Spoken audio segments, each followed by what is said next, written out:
தற்போதைய அண்மை செய்தி. பெஞ்சல் புயல் கல்பாக்கம் செய்யூரிடையே கரையை கடக்கும் என தனியார் வானிலை ஆர்வலர் பிரதீப் ஜான் தகவல் வெளியிட்டுள்ளார். மாமல்லபுரத்திலிருந்து 50 கிலோமீட்டர் தொலைவில் பெஞ்சல் புயல் மையம் கொண்டு உள்ளதாக பிரதீப் ஜான் கூறியுள்ளார்.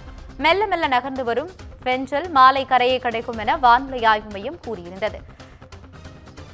இந்நிலையில் பெஞ்சல் புயல் கல்பாக்கம் செய்யூரிடையே கரையை கடக்கும் என தனியார் வானிலை ஆர்வலர் பிரதீப் ஜான் தகவல் வெளியிட்டுள்ளார். இதுகுறித்து கூடுதல் விவரங்களுடன் இணைகிறார் தலைமை செய்தியாளர் சிவா. வணக்கம் சிவா, விவரங்களை சொல்லுங்க.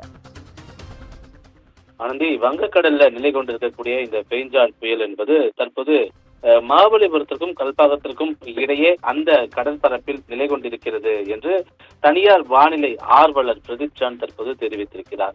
இந்த புயலினுடைய தாக்கம் என்பது அதிகமாக இருக்கக்கூடிய பகுதியாக செய்யூர் கடல் பரப்பு பகுதி இருக்கும் என்பதனை அவர் தற்போது கணித்திருக்கிறார். குறிப்பாக கல்பாக்கம் செய்யூருக்கு இடையே அது இன்று இரவு அல்லது நாளை காலை கரையை கடக்கும் என்று எதிர்பார்க்கப்படுவதாக அவர் குறிப்பிட்டிருக்கிறார். இந்த பெஞ்சால் புயல் காரணமாக செய்யூர் பகுதி மிகப்பெரிய அளவிலான ஒரு பாதிப்பை சந்திக்க இருக்கிறது என்பதையும் அவர் குறிப்பிட்டிருக்கிறார்.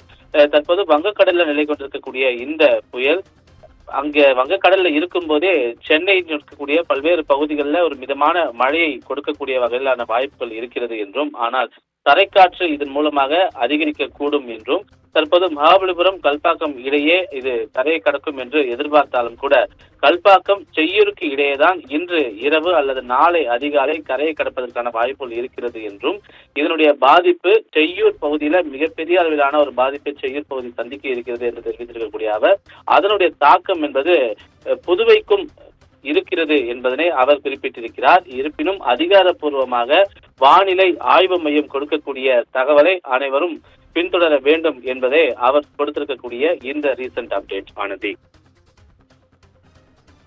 விவரங்களுக்கு நன்றி சிவா.